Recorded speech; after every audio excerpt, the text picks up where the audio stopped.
তো বস, আজকের এই ভিডিওতে আমরা ইন্ডিয়ান সিনেমার বেশ কিছু আপডেটস দেবো। তো চলো আজকের ভিডিও শুরু করা যাক। আজকের প্রথম যেটা আপডেট সেটা হচ্ছে আমির খানের পরবর্তী ছবি। মানে সেটা আপডেট পেয়ে আমি খুবই অবাক আর কি, যেরকম যদি আমির খান কিছু করে, মানে কেন করছে আমির খান এরকম। শোনা যাচ্ছে আমির খান অশ্বিনী গ্রোভারের বায়োপিকে মুখ্য চরিত্রে অভিনয় করতে চলেছে।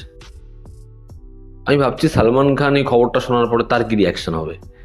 তো লেটেস্ট আপডেট এটাই যে অশ্বিনী গ্রোভারের বায়োপিক হতে চলেছে এবং সেখানে মুখ্য চরিত্রে অভিনয় করতে চলেছে আমির খান। দেখার ফাইনালি এটা হয় কি না। আমার মনে হয় আমির খানের একটা ব্যাপক ব্যাপক ছবি দরকার, বড় ডিরেক্টরের সাথে একটা দুর্দান্ত স্ক্রিপ্ট, একটা দারুণ ছবি। এবং আমির খানের ছবি আসলে যে একটা অ্যান্টিসিপেশন থাকতো যে ভাই এই ছবিটা গ্যারেন্টি ব্যাপক কিছু হবে কন্টেন্টে, তারপরে তো অডিয়েন্স সেই ছবিকে রেকর্ড ব্রেকিং নাম্বার এনে দেবে, সেটা তো একেবারে ফেড আউট হয়ে গেছে। দেখার সেটা আমির খান কবে তার অডিয়েন্সকে আবার প্রোভাইড করতে পারে। ভূত বাংলা ছবিটা আজকে কিছুক্ষণ পরই ছবিটার পেড প্রিভিউ স্টার্ট হচ্ছে। তো এই ছবিটার সিঙ্গেল স্ক্রিনে যে রিলিজ, সেখানে কিন্তু সমস্যা দেখা দিয়েছে।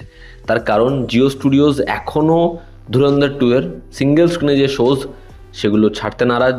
এবং এতদিন পর আসছে ভূত বাংলা, তো ভূত বাংলার টিম তো চাইবেই যে সিঙ্গেল স্ক্রিনে একটা বড় রিলিজ হোক। এবার আগামীকাল হিসাব মতো ছবিটার ফুল ফ্লেজেড রিলিজ, কিন্তু এখনও বহু সিঙ্গেল স্ক্রিনে ভূত বাংলার অ্যাডভান্স বুকিং স্টার্ট হয়নি, যেটার কারণ হচ্ছে ধুরন্ধর 2 এর মেকার্সরা ছবিটা না ছাড়তে চাওয়া। আর এখনও পর্যন্ত ন্যাশনাল চেনে ভূত বাংলার যে অ্যাডভান্স বুকিং হয়েছে, প্রায় 2-3 ঘন্টা আগের আপডেট, মোটামুটি 45,000 থেকে 48,000 টিকিট সেল হয়েছে। তো যেটা হয়তো কাল সকালের আগে 60,000-এ পৌঁছতে পারে। তো এই ছবিটা নিজের ডে ওয়ানে মোটামুটি 15-16 কোটি টাকার কালেকশন করতে পারে। আর যদি রেসপন্স এরকমই থাকে, পেড প্রিভিউ নিয়ে আমি বলছি, আর যদি কালকের ওয়ার্ড অফ মাউথ স্ট্রং হয়ে যায় তাহলে সেটা আরও বাড়তে পারে। দেখার অক্ষয় কুমারের এই ছবিটা কি বক্স অফিস একটা ব্যাপক নম্বর আনতে পারে, দেখার সেটা। বারাণসী ছবিটার বর্তমানে একটা আন্ডার ওয়াটার সিকোয়েন্সের কাজ হচ্ছে, যেটার জন্য তারা সাহায্য নিচ্ছে দেবরা ছবিটার।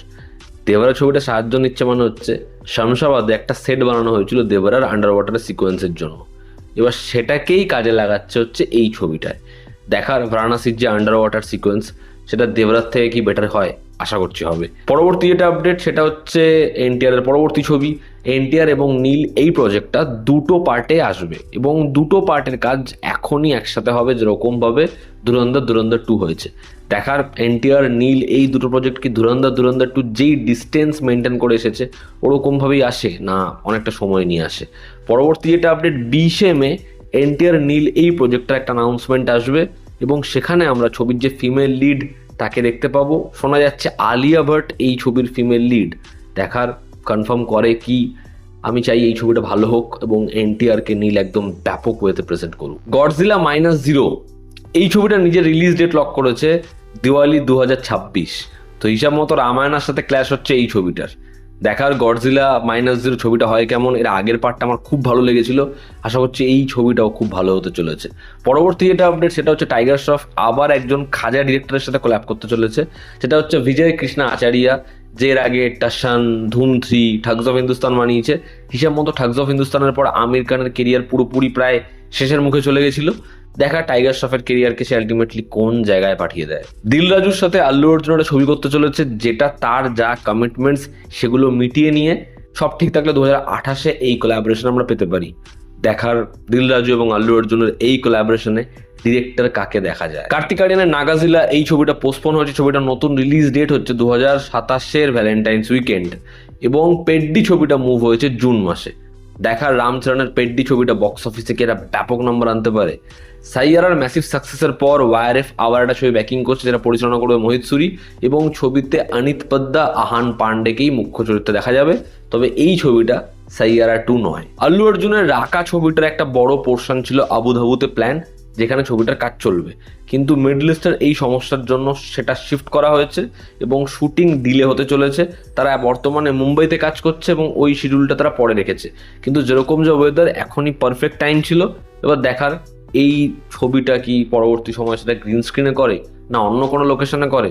রাকা ছবিটার কি রিলিজ ডেটে কোনো রকম সমস্যা হয়, দেখার সেটা। বহুরূপী 2 দ্য গোল্ডেন ডাকু এর একটা অ্যানাউন্সমেন্ট করা হয়েছে, যেখানে আমরা যিশু এবং শিবপ্রসাদ মুখার্জি দুজনকে দেখতে পাই। তবে এবার পুলিশের যে ক্যারেক্টার তার গল্প আমরা জানতে পারবো। আগের বার যেরকম এই ব্যাংক ডাকাতের গল্প জানা গেছে, এবার তার জন্য একজন পারফেক্ট অপোনেন্ট। এবার দেখার সেই অপোনেন্টের চরিত্রে কি যিশুকে দেখা যায়, এবার গোল্ডেন ডাকুর ক্যারেক্টারটা কি নতুন ভাবে আসে, না এটা একটা অন্যই চ্যাপ্টার, অন্যই অধ্যায় দেখার সেটা। তো এই ছিল আজকের আপডেটস। তোমাদের কি অপিনিয়ন জানিও, জনতা আমাদের পাশে আছে। আবার দেখা হচ্ছে ঠিক